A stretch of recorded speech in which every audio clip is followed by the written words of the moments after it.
Gurudev.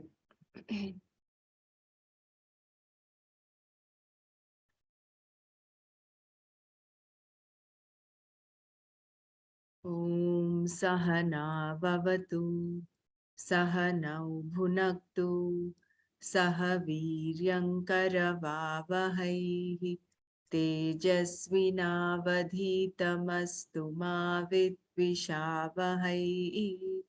Om Shanti Shanti Shanti.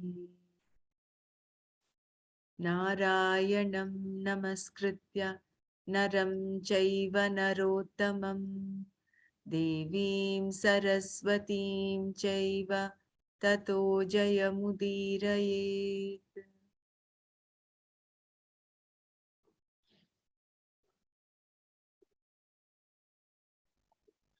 Now, the one reason why Arjuna was so scared was he was fear-stricken was because he could see himself as separate from all of this.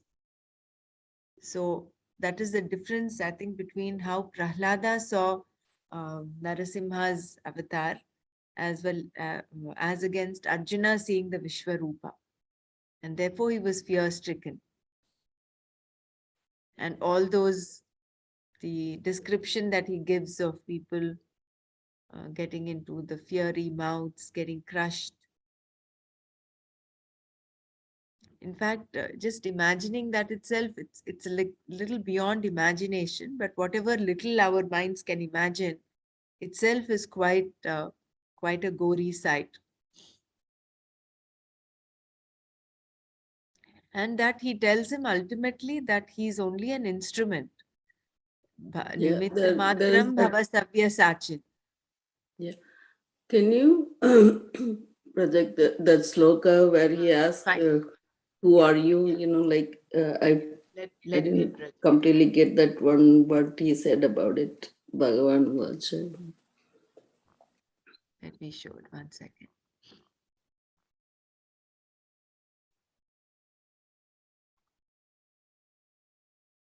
So it was from 26th verse onwards today. We'll just run a quick recap. Yeah. Yes.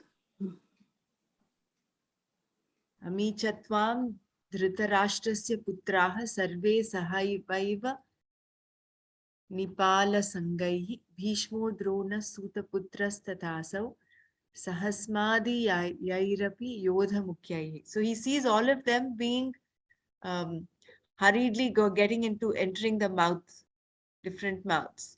Vaktrani te Tvaramana Vishanti Damshtrakaralani Bhayanakani Kechad Vilagna Dashanantareshu Sandrishyante Churnita Ruttamangai. I mean, Arjuna is able to see all those minute details of how the powder are being crushed, getting powdered between. Yeah, that's when I was thinking, oh, what Rupa is this? And I was going to ask Nana, but then that next sloka came up as an answer to that. Who are you? Like, yeah, so that.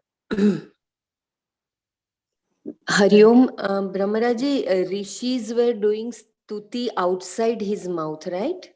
They were not in.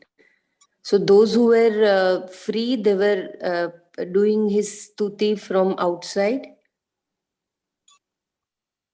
Yeah, the previous shloka mentions that.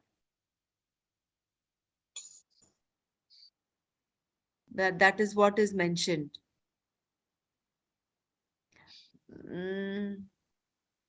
Yeah, it's a pretty good observation. I'm not sure whether they will live also forever, the rishis and all of them, unless they're realized souls, no? But all that is more symbolic, right? It's only the body which is perishing.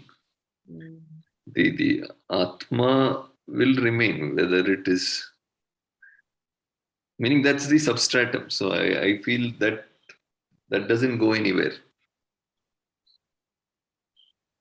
The Sukshma Sharira which travels will not travel anymore once you get liberated. Hmm. Yeah. Jai Gurudev. Here I want to mention one thing. For Prahlada, everything, everywhere, every dot in the whole universe is only God. So already he was prepared, like he knew and he accepted that everything is God. Whereas up to the Bhagavad Gita's discourse, and for Arjuna, Krishna was like a Sakha and brother and all everything else but God. So all these things opened up for him during the Bhagavad Gita only. That's why he is much more in awe. This is a major difference between Prahlad's perception and Arjuna's perception, I think. What do you all say? And if this is the case of Arjuna staying so close to Krishna, he couldn't realize. What about us?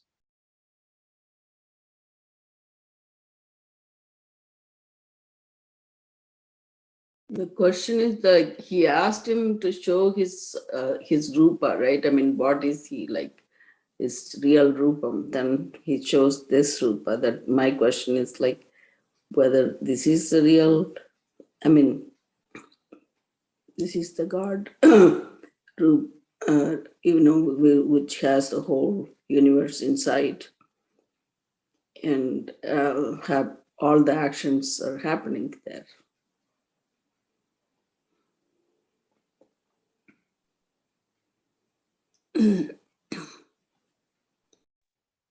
But again, this is a part of Maya, isn't it? Birth and death. This cycle, it's part of Maya. So he's seeing the Maya, right? Maya Rupa of Bhagavan. Yeah, he's seeing the Jagat. Arjuna asked him, Yeah.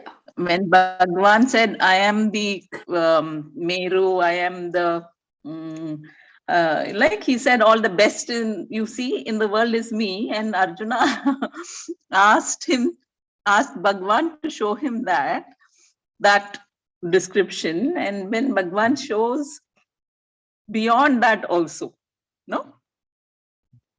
The frightening form as well. So then I had this question, when if Bhagwan says, I am the best, I'm the strength and the strong and the brilliance in the brilliant, then what about, it's a silly question I had, what about foolish people, like who do foolish things? Where is Bhagwan in them? Because he says, I'm there everywhere, I'm there in everyone. So what is he in the foolish? Maybe in the form of their innocence. He is the spark of life which makes them act. The prana or the life force that makes them act. Even the foolish that act. he is there in everyone. That he is there in everyone. That is The how he is. brilliant, Yeah. everywhere he is there. Right. Jai Whether Gurudev, you're once Vijayji had answer for this. There was a question whether he is there in Ajnana, and he had given some answer, but I'm not remembering now. If he's there, if he wants to answer. I'm there, but I don't remember the answer. No, actually, I feel to some extent all these are we are just giving it some what should I say? Ultimately, it's leading us to that Advaita state, right? Here, multiple bodies all perishing together, all that is still gradually Bhagavan is taking you to that Advaita. So we should not give too much of maybe weightage to these things which we are now listening to and hearing. Those are all, yes, just by the way things. The ultimate is to realize that all this is in one consciousness, the whole thing, right? And that's what is there in everything and everywhere. That's where we have to eventually reach. To reach there, okay, he's showing Vishwarupa, which again in Vishwarupa, my understanding, I didn't listen to this lecture, sorry, but is that these are all forms that you see all around you, is all that same one energy or spirit or whatever you call it. It's all the same. That's it doesn't mean he's showed hundreds or thousands and millions of heads or anything. It's just saying that he's there in everything and everyone. Vishwarupa is how, that's how I understood. I don't know whether that's right or wrong. Yeah. What I would also like to add is, depending upon the amount of ignorance, the thickness of the veil of ignorance that is covering each one of us, we project as either extreme. It's like a huge spectrum from the best of everything to the worst of everything. So it's a huge spectrum, both the positive as well as the negative. And all of this he pervades. He's Vishnu. He's that Vyapakatvat Vishnu. He's there everywhere. It's only that I think for the higher end of the spectrum, where the best of everything, he the veil of ignorance is much less, whereas those that are on the other end of the spectrum, the negative aspect, like the asuras and the danavas and all those foolish, so-called foolish people, the veil of ignorance is thicker. Maybe this is another perspective, but he is in and through everyone. So yeah, and finally I think it's to look at who is that he. correct. There is no he. There is no he actually. There is no he. He is saying he till the time you realize that there is no he. Only till then It he is will say. consciousness only. Yeah. Because see, all this is like the mirage on the road, on the hot sands. We are only looking at all of this because of misapprehension. We are only superimposing all of this. The whole idea is to uncover that rope and see that rope as a rope. Why not see it as a snake? The reason is we're seeing the whole world as a snake, and therefore we are imagining the eyes, the hook, the fangs, everything. And that is what is causing all the fear and the same thing even with Arjuna. He is seeing the world, the Vishwarupa, as separate from him. And therefore the fear. Even in Ashtavakra Gita, they say, no, Abrahma Stambha Paryantam Ahamevati Nishchayi. So it is the same thing, only that kind of a vision type, when it comes in front of Arjuna, he is getting scared. Because still his association with Krishna is like a sakha, like a friend, and like anybody else, my brother, he is just like a cousin for me. Up to that only he always looked up to Krishna, no? That's why this sudden thing comes up in front of him, and that's why he is so much in awe. Yeah. Yatha nadinam bahavumbuvegaah samudraveva samudramevabhimukha dravanti tatha tavami naralokaviraah vishanti vaktranyabhivijwalanti. So just as the many swift moving waters flow towards the ocean alone, so too these heroes of the world of men enter your burning mouths.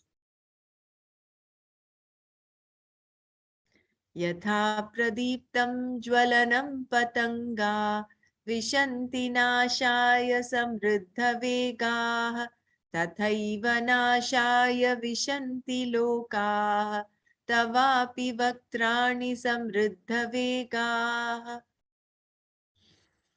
So just like moths enter a glowing fire at full speed for their destruction, so too indeed people also enter your mouths with great speed for their destruction.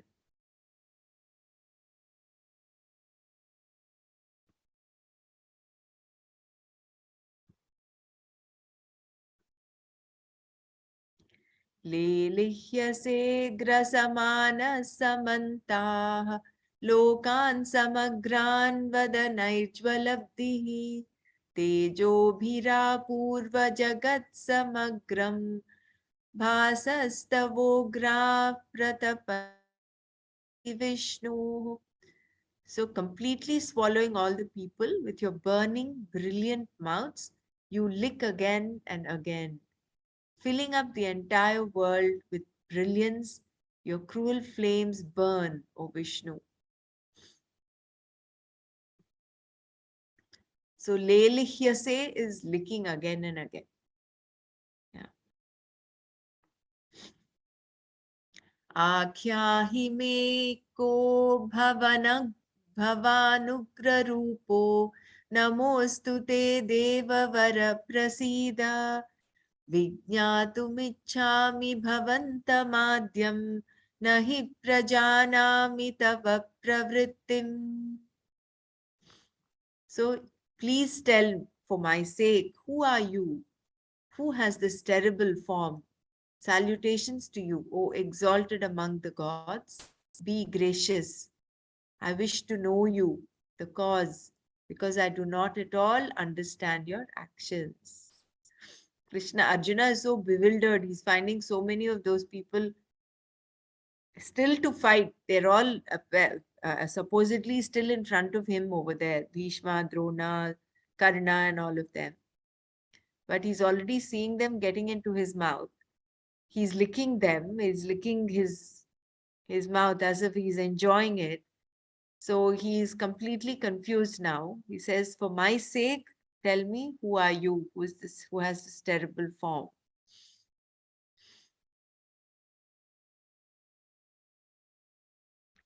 श्रीभगवानुवाच कालोऽस्मि लोकक्षयकृत् प्रवृद्धो लोकान् समाहर्तुमिह प्रवृत्तः ऋतेऽपि त्वां न भविष्यन्ति सर्वे येव स्थिताः प्रत्यनीकेषु योधाः. He says, I am time, the destroyer of people, the one who is expanded and whose activity is to destroy people here. Even without you, all these warriors who stand in opposing armies will not exist. Tasmat tvamuttishta yasho labhasva jitva shatrun bhunksvarajyam samriddham mayaivaite nihatav purvameva nimittamatram bhava savyasachin. Therefore, get up and gain fame, conquering the enemies, enjoy the prosperous kingdom. These people have already been destroyed by me. May you be merely an instrument, Arjuna.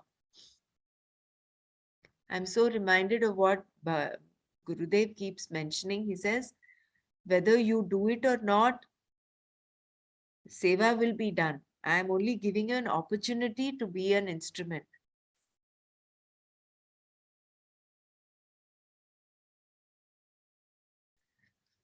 Similarly, Bhagwan says to Arjuna, be an instrument, be merely an instrument, get up and fight.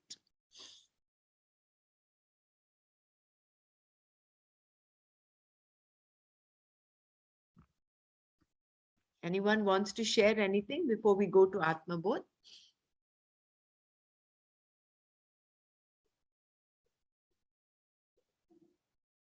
I just had one. That was very powerful. That you be the cause. No, so I'm giving you the opportunity, you be the cause. That is so powerful, empowering, and how compassionate God is giving us the opportunity. Like there's an Arjuna in every one of us. So whatever we have to fight, you get up and fight. I've already destroyed it. That was very nice.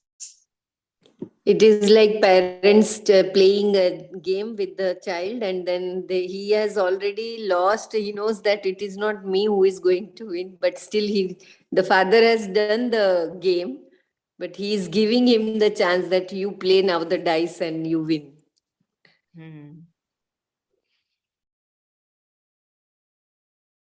So kind of making you feel special as well. That's what I felt when that last thing, no, when Nanaji said you be the instrument, nimitta. I always wondered when in Art of Living we say you're Gurudev's instrument and all that. It didn't make much sense to me then, but today I got it. And Gurudev has been saying, no, he says all this is for your sake. Don't ever think that you're doing it for others. Even the courses we conduct or the seva we do, ultimately it is to cleanse you. It is for your spiritual growth. So it's seemingly as though is for others, but actually it is for your, I'm not putting the words evolution in inverted commas, but it is for your growth, for you to reduce your vasanas, to cleanse yourself.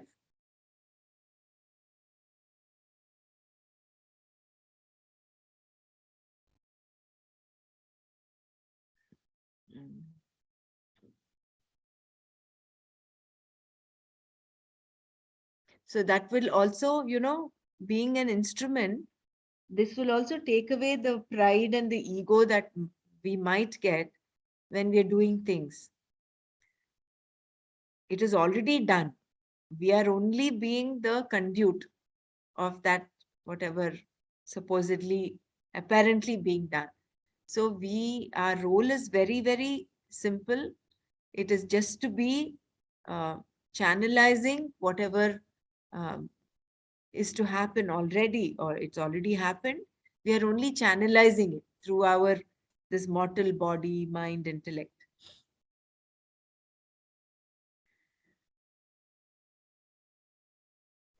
Doership totally gets dropped. Yeah, the doership gets dissolved. So yesterday's Atma Bodh, this chapter, the shloka, I wanted to read one more time. It was the last thing that we read. But it is so beautiful that in one shloka, Shankara is given the whole essence of the Ramayana. The shloka number 50.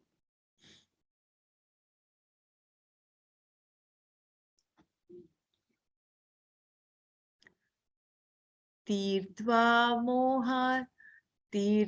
moharnavam hatva ragadveshadi rakshasan yogi shanti samayuktaha atma ramo virajate. Maybe we'll have time only for one shloka, but we just do this. And Tirtva, after crossing, Moharnavam, the ocean of delusion, Hatva, killing, Raga Dveshadi Rakshasan, the monsters of likes and dislikes, Yogi, the yogi, Shanti Samayuktaha, united with peace, Atma Ramaha, one who revels within himself, Virajate, shines.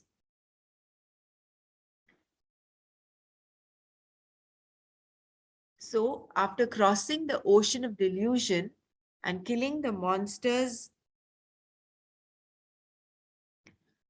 of likes and dislikes, the yogi who is united with peace dwells in the glory of his own realized self as an Atmaram. When the transformation is complete and the individualized egocentric jiva has rediscovered its pure nature as the eternal self, it crosses over all delusions which represent the non-apprehension of reality, the causal body. The mental impressions gathered in his individualized existence all through his entire past together constitutes the ocean of delusion or ignorance. Through the process of meditation, when the yogi reaches the effulgent experience of the self, he has no doubt crossed all non-apprehensions of truth and therefore also all his misapprehensions about himself. This is possible only when the devilish forces of likes and dislikes are destroyed and eliminated within the individual seeker's bosom. Having crossed over the ocean of delusion and having destroyed all the monsters, rakshasas of negative tendencies, showed by the mental equipment in an individualized self, the meditator enters the realm of the self to rediscover for himself the voiceless peace which he has but temporarily lost. Self is of the nature of peace, auspiciousness, beauty. Shantam, Shivam, Sundaram. And this experience of the self, the eternal, is permanent, and he thereafter ever lives in himself an unbroken experience of endless peace and bliss. He is the one who revels in the Atman, Atma Ram. This crucial word, Atma Ram, poetic in itself, is highly suggestive to a student of the Indian Upanishads and the Hindu classics. Shankara, a master of the Hindu traditions, brings the entire story of Ramayana to pack up the words of this stanza firmly into its mighty beauty.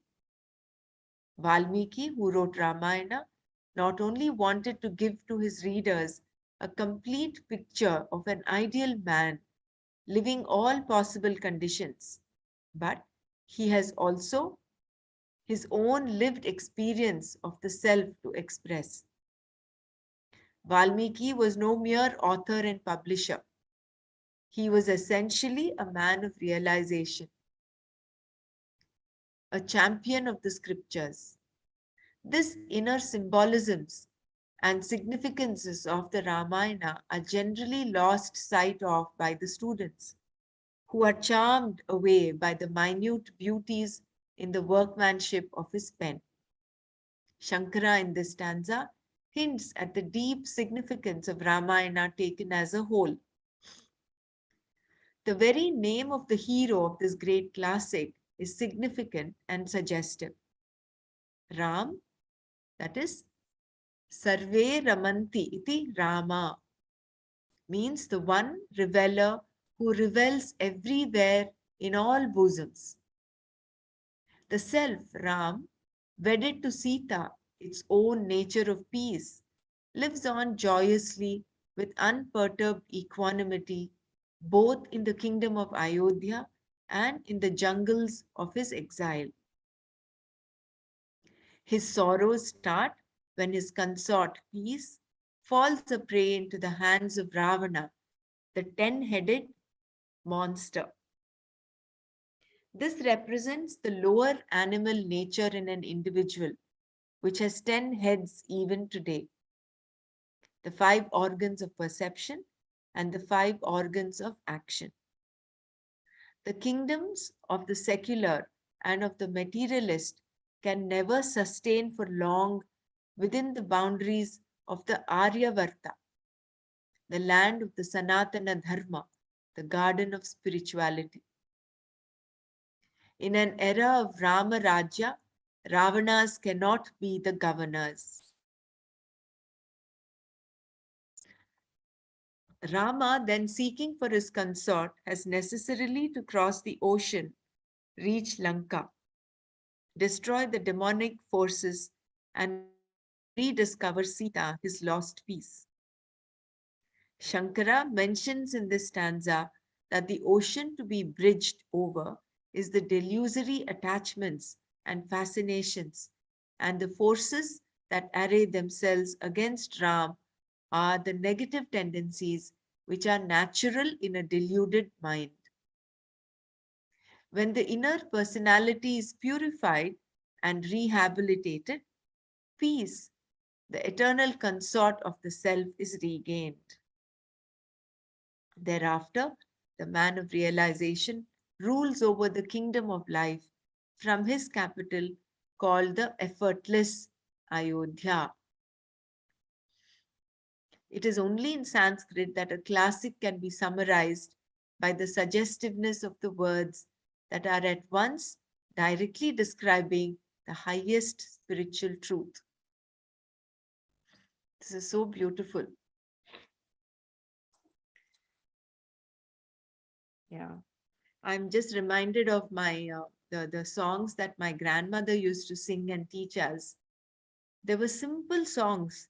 You know, they were all, most of them were in Telugu, and simple songs, but they speak of the highest truth. I will, there's a beautiful Arati, it's an Arati song, which talks of the whole essence of spirituality. Maybe I will just record that once and I will post it there with the meaning. So, yeah, hats off to Sanskrit and people like Shankaracharya. I think we'll stop. You should share those songs with SSCVC teachers. Yeah. Some of them are in colloquial, I mean, they're in Telugu. So that's okay. Yeah. But they're very beautiful, very profound. There's so many of them are like, they're like Suprabhat songs. You know, like you waking up your child. I mean, I used to wake up my kids with those songs. They're very, very profound. Wonderfully, they speak of the highest truth.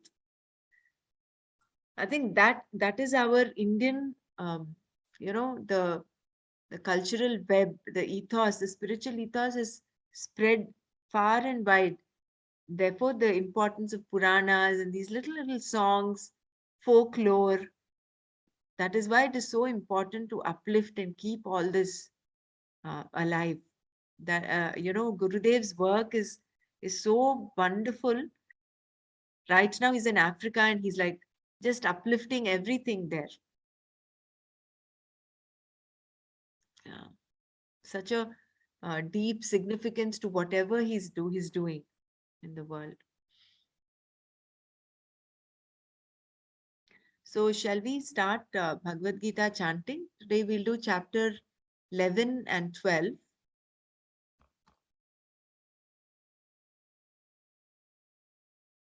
Sheila ji said she will, she would like to chant from chapter 11 from shloka 15 onwards. Is there anyone who wants to chant the beginning?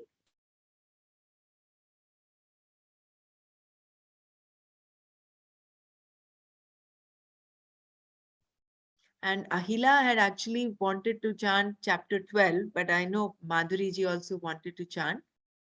So I'll leave it to both of them who wants to chant. Let Ahila ji take this thing. I have already taken the chance. If she is not doing, then I will come. Fine, no problem. So shall I start with chapter 11? Om Atha Shrimad Bhagavad Gita Ekadashodhyayaha Vishwarupa Sandarshana Yogaha. Just 1 second.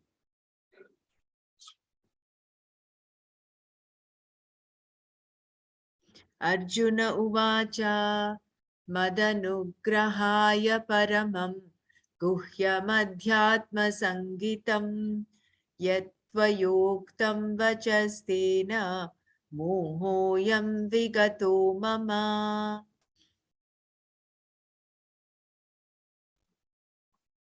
भवाप्ययौ हि भूतानां श्रुतौ विस्तरशो मया त्वत्तः कमलपत्राक्ष माहात्म्यमपि चाव्ययम्।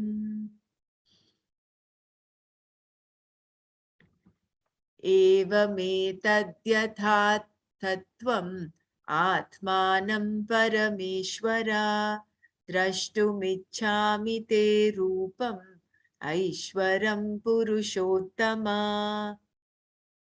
मन्यसे यदि तच्छक्यं मया द्रष्टुमिति प्रभो योगेश्वर ततो मे त्वं दर्शयात्मानमव्ययम्। श्रीभगवानुवाच पश्य मे पार्थरूपाणि शतशोथसहस्रशः नानाविधानि दिव्यानि नानावर्णाकृतीनि च।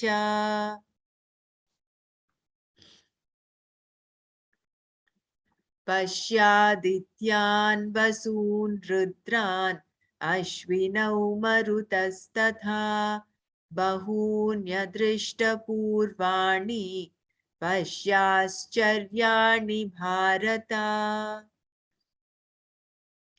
इहैकस्थं जगत्कृत्स्नं पश्याद्य सचराचरं मम देहे गुडाकेश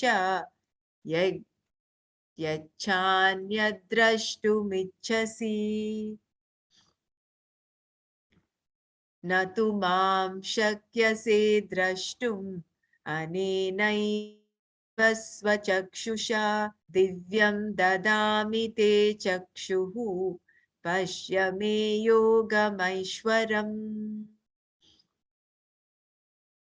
सञ्जय उवाच एवमुक्त्वा ततो राजन् महायोगेश्वरो हरिः दर्शयामास पार्थाय परमं रूपमैश्वरम्।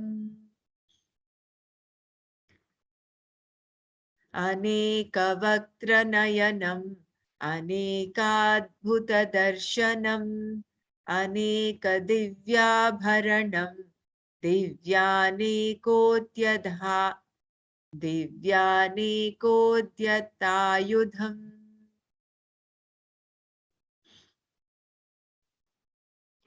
दिव्यमाल्याम्बरधरम् दिव्यगन्धानुलेपनम् सर्वाश्चर्यमयं देवम् अनन्तं विश्वतोमुखम्।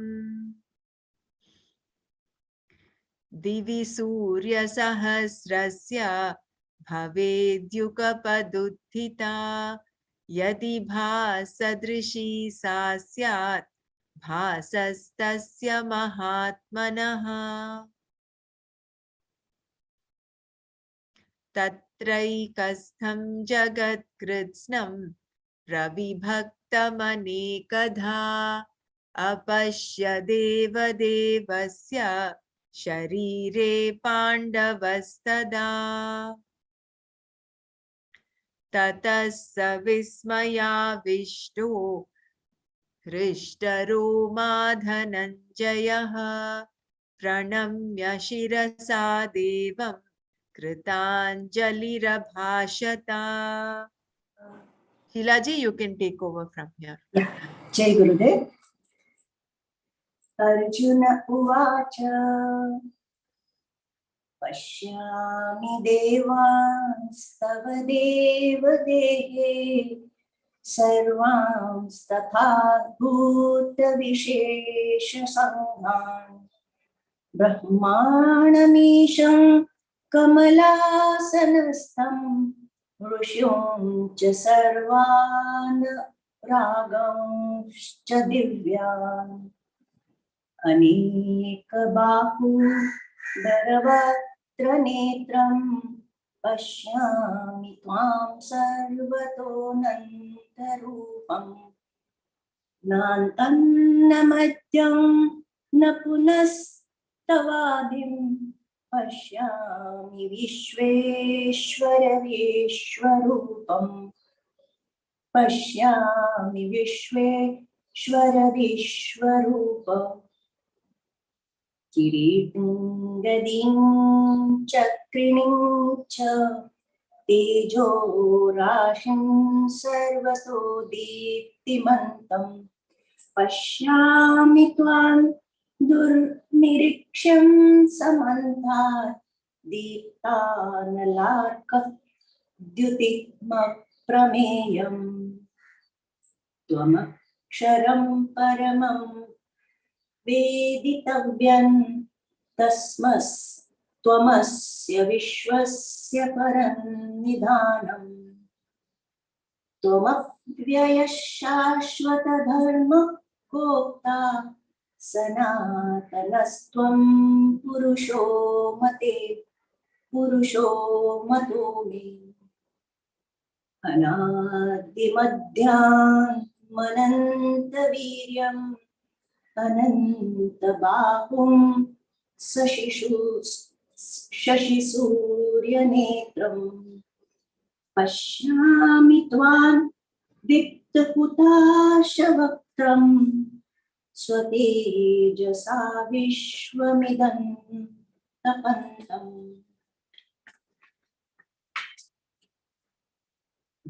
द्यावा पृथिव्योरिदमन्तरं हि व्याप्तं त्वत्तेकेन दिशश्च सर्वाः दृष्ट्वाद्भुतं रूपमुग्रं तदेवं दृष्ट्वाद्भुतं रूपमुग्रं तवेदं लोकत्रयं प्रव्यथितं महात्मन् अमित्ति त्वां सुरसङ्घा विशन्ति केचित् भीता प्राञ्जलो गृह्णन्ति स्वस्तीत्युक्त्वा महर्षिसिद्धसङ्घाः स्तुवन्ति त्वां स्तुतिभिः पुष्कलाभिः रुद्रादित्या वसवो ये च साध्या विश्वेश्विनो मरुतश्चोष्मपाक्ष गन्धर्वयक्षा सुरसिद्धसङ्घा वीक्षन्ते त्वां विस्मिताश्चैव सर्वे रूपं महत्ते बहुवक्त्रनेत्रं महाबाहो बहुबाहुरुपादम् बहूदरं बहुद्रष्ट्राकरालं दृष्ट्वा लोका प्रवृत्तिस्तास्तथाहं नभस्पृशन् दीप्तमनेकवर्णं व्याप्ताननं दीप्तविशालनेत्रम् दृष्ट्वा हि त्वां प्रव्यथितान्तरात्मा धृतिं न विन्दामि शमं च विष्णो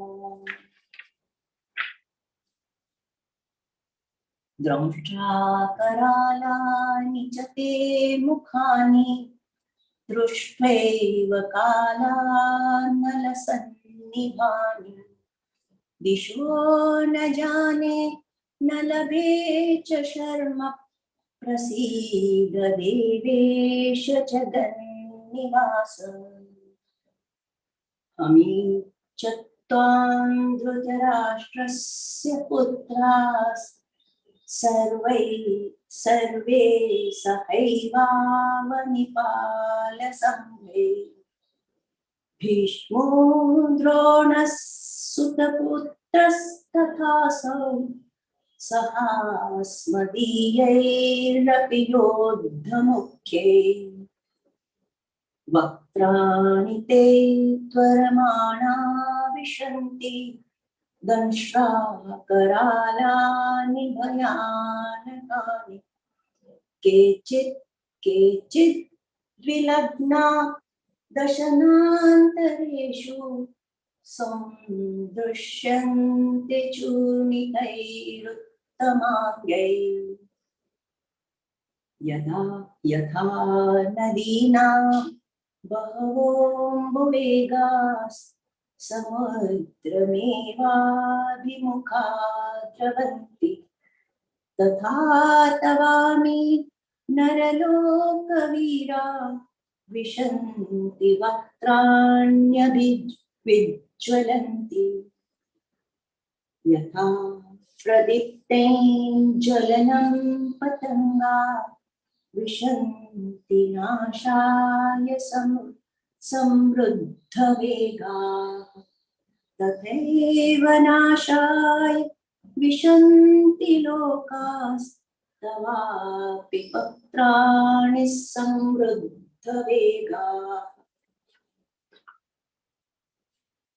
लेह्यसे ग्रसमानः समन्तात् लोकान् समग्रां मदनैर्ज्वलद्भिः तेजोभिरापूर्य जगत् समग्रं भासस्तवोग्रा प्रपतन् भास्वस्तवोग्रा प्रतपन्ति विष्णु आख्याहि मे को भवानुग्ररूपो नमोऽस्तु ते देववर प्रसीद विज्ञातुमिच्छामि भवन्तमाद्यं न हि प्रजानामि तव प्रवृत्तिम्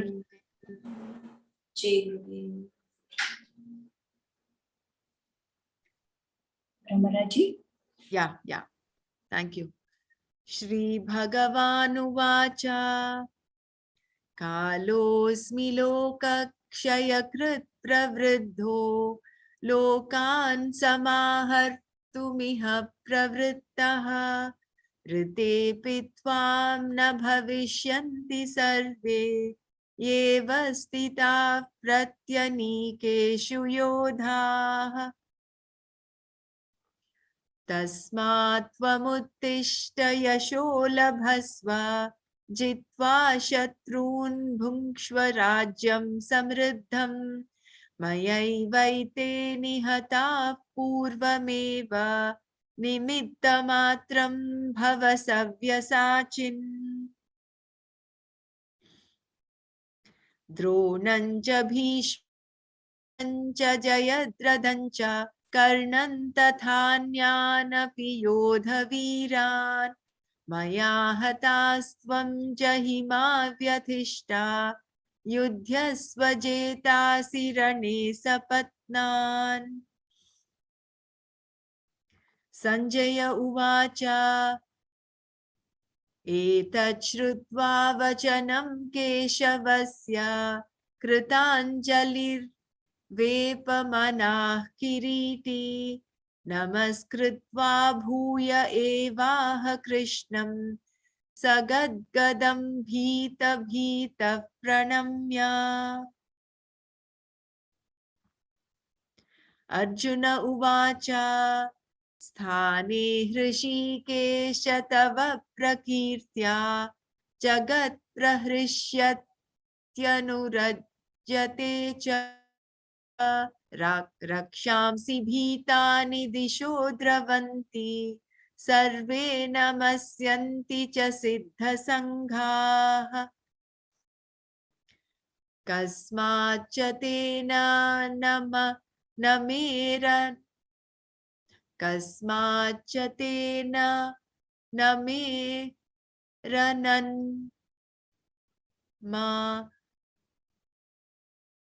माहात्मन् गरीयसे I think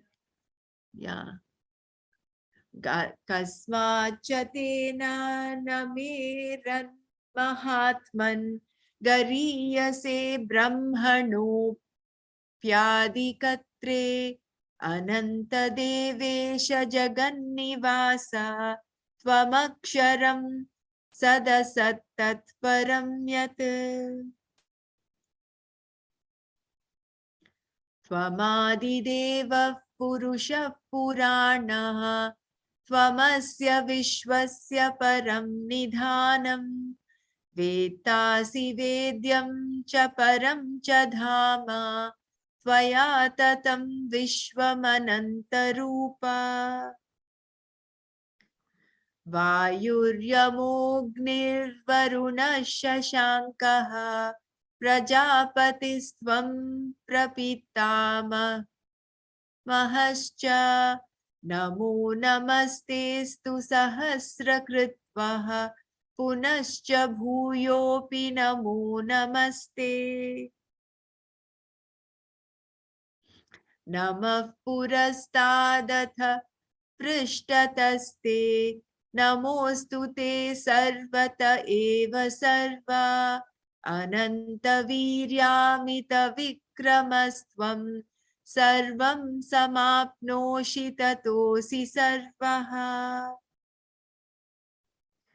सखेति मत्वा प्रसभं यदुक्तं हे कृष्ण हे यादव हे सखेति अजानता महिमानं तवेदं मया प्रमादात् प्रणयेन वापि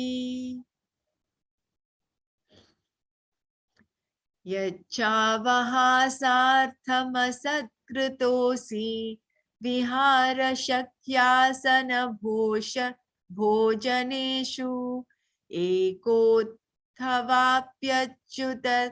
तत्समक्षं तत्क्षामये त्वामहमप्रमेयम्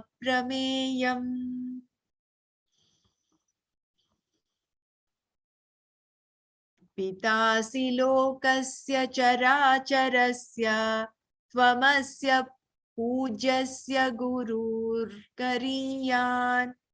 न त्वत्समोऽस्त्यभ्यधिककृतोऽन्यः लोकत्रयेऽप्यप्रतिमप्रभावा तस्मात् प्रणम्य प्रणिधाय कायं प्रसादये त्वामहमीश मीड्यं पितेव पुत्रस्य सखेव सख्युः प्रियः प्रियार्यार्हसि देव सोढुम् अदृष्टपूर्वं हृषितोऽस्मि दृष्ट्वा भयेन च प्रव्यथितं मनो मे तदेव मे दर्शय देवरूपं प्रसीद देवेश जगन्निवास किरीटिनं गदिनं चक्रहस्तम् इच्छामि त्वां द्रष्टुमहं तथैव तेनैव रूपेण चतुर्भुजेन सहस्रबाहो भव विश्वमूर्ते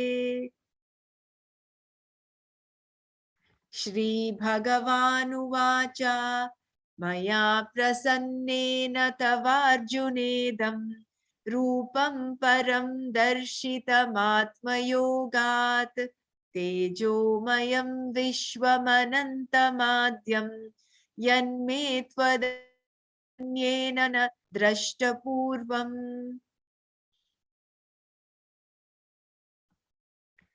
न वेदयज्ञाध्ययनैर्न दानैः न च क्रियार्भिर्न तपोर्भिरुग्रैः एवं रूपः शक्य अहं नृलोके द्रष्टुं त्वदन्ये कुरु प्रवीरा मा ते व्यथा मा च विमूढभावो दृष्ट्वा रूपं घोरमिदृग्मेदं व्यपेतभिः प्रीतमनाः पुनस्त्वं तदेव मे रूपमिदं प्रपश्य संजय उवाच इत्यर्जुनं वासुदेवस्ततोक्त्वा स्वकं रूपं दर्शयामास भूयः आश्वासयामास च भीतमेनं भूत्वा पुनः सौम्यवपुर्महात्मा। अर्जुन उवाच दृष्ट्वेदं मानुषं रूपं तव सौम्यं जनार्दन इदानीमस्मि संवृत्तः सचेता प्रकृतिं गतः। श्रीभगवानुवाच सुदुर्दर्शमिदं रूपं दृष्टवानसि यन्मम देवाप्यस्य रूपस्य नित्यं दर्शनकाङ्क्षिणः। नाहं वेदैर्न तपसा न दानेन च चेज्जया शक्य एवं विदो द्रष्टुं दृष्टवानसि मा यथा। भक्त्या त्वनन्यया शक्या अहमेवं विधोऽर्जुन ज्ञातुं द्रष्टुं च तत्त्वेन प्रवेष्टुं च परन्तप। मत्कर्म कृन्मत्परमो मद्भक्तः सङ्गवर्जितः निर्वैरः सर्वभूतेषु यः स मामेति पाण्डव। ॐ तत्सत् इति श्रीमद्भगवद्गीतासु उपनिषत्सु ब्रह्मविद्यायां योगशास्त्रे श्रीकृष्णार्जुनसंवादे विश्वरूपदर्शनयोगो नाम एकादशोऽध्यायः। It will take another maybe 5-10 minutes to chant chapter 12. Should we go ahead? So either Ahila or Madhuri ji, one of you can go ahead. Okay, Jai Gurudev, I will chant. Yeah. Chant, Thank you, Madhuri. Okay. If I have anything, is like if I face any trouble, then you can continue, No, Madhuri. no problem. Okay. Bhakti Yogaha Arjuna Uvacha Evam Sadayukta Ye Bhaktasvam Paryupasate Ye Chabhyaksharam Avyaktam Tesham Ke Yoga Vidhama. Shri Bhagavan Uvacha Maye Veshyamano Ye Mam Nityayukta Upasate Shraddhaya Parayopetas Te Me Yukta Tamamata Ye Tvaksharam Anirdeshyam Avyaktam Paryupasate Sarvatragam Achintyam Cha Kodastham Achalam Dhruvam Sanniyam Yentriyakramam Sarvatra Samabhuttaya Te Prapnuvanti Mam Yeva Sarvabhuta Hiterata. Kleshodikatarastesham Avyaktasakta Chetasam Avyaktahigadir Dukkham Dehavat Viravapyate Yedu Sarvani Karmani Mayi Sanyasya Matpara Ananyenaiva Yogene Mam Dhyayanta Upasate Mayyeva Mana Adastva Mayi Bhuttim Niveshaya. The verse 7 has to be done. Sorry, yeah.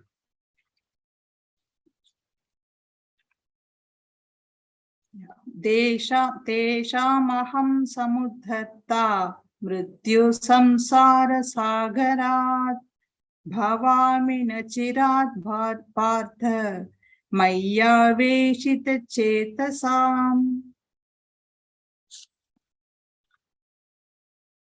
mayyeva mana atasva mayi bhuttim niveshaya Nivasishyasi mayyeva atha urdhvam nasa samshaya Atha chittam samadhatum nashaknoshi mayi stiram Abhyasa yogena tato mam ichchaptum dhananjaya Abhyasepyam samatto Simatkarma paramo bhava matartam api karmani kurvan siddhim avapsyasi ataitat apyakshaksosi yashaktosi kartum mat yogam ashita Sarva karma phalatyagam tata kuru yatatmavan Shreyo hijnanam abhyasaj hijnanathyanam vishashyate dhyanat karma phalatyagas tyagachantir anantaram Adveshta sarva bhutanam maitra karuna evacha nirmamo nirahankara samadukka sukakakshami santushta satatam yogi yatatma trishta nishchaya mayyarpita mano bhuttir yomad bhakta same priyaha Yasmanodvicate loko lokanodvicate chaya Hashramashra bhayodvegai muktyo sachame priya Anepesha shuchir daksha udasino kadavyataha Sarvaramba parityagi yo madbhanta same priyaha yo na hrishyati netveshti na shochati. Verse number 18. 17.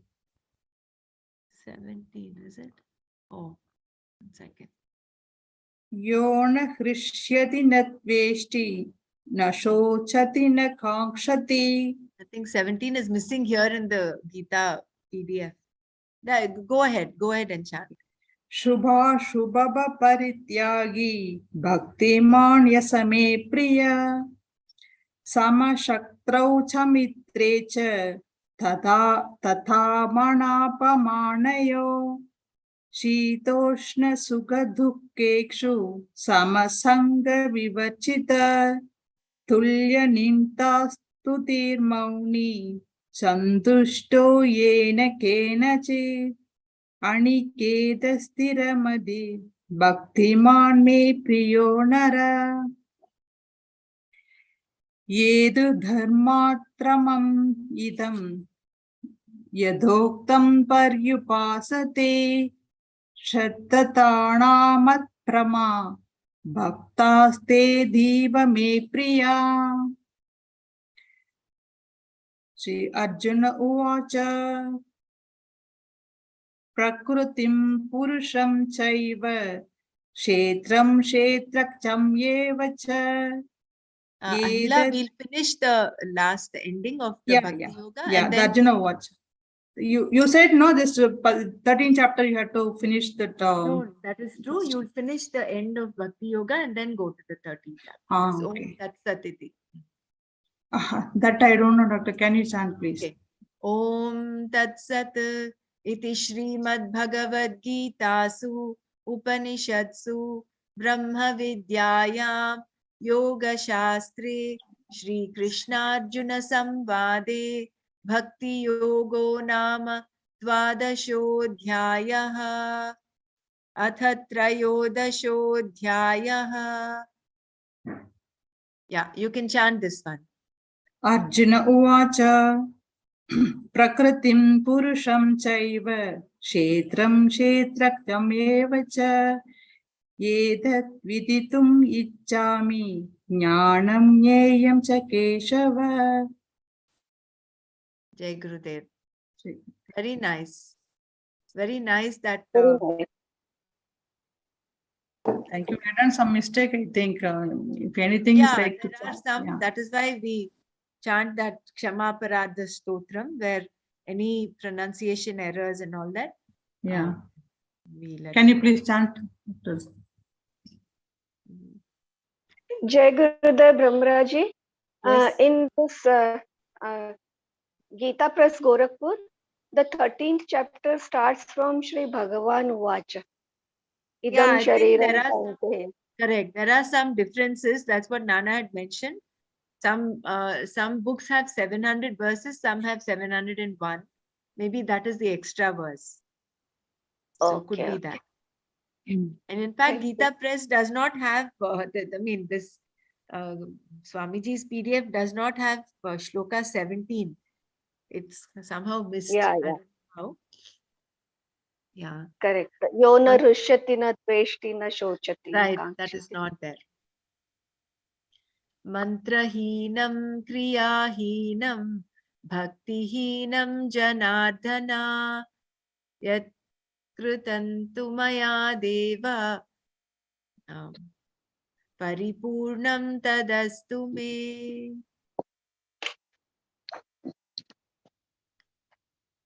Om loka samasta sukhino bhavantu. Om Shanti Shanti Shanti. It is very nice that so many are keen to chant the Bhagavad Gita. Doesn't matter if you're making small little mistakes. I think the way forward is to listen. If we listen to the chants, there are so many there available. People who have chanted, even from the ashram, the Gurukul, they have chanted. So we listen to that and follow the text. Then all those little things. Mostly the main pronunciation errors come with this Hrasva and Dirgha. And some of those where the Sandhi has to be split. So even I had some difficulty in today's Vishwarupa Sandarshana Yoga. So the more we listen to and we continue chanting, I think that is the way forward in refining our chant. In fact, Today's like chanting was very nice. Was very beautiful, really. Very blissful. Thank you, Dhanyavad, everybody.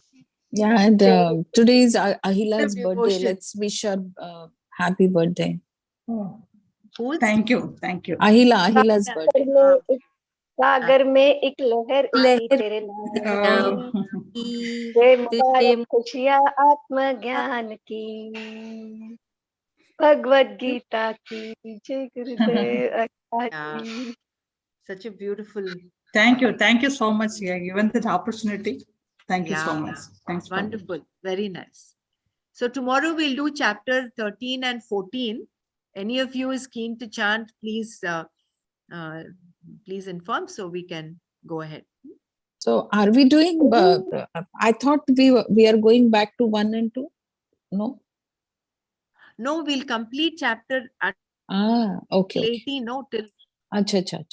I thought after 12 you are going back. That's what I thought. No. That is what Nana had mentioned after he finishes chapter 12. Okay. In the morning Swadhyaya class, we'll chant all the first to 12 and then continue. Okay.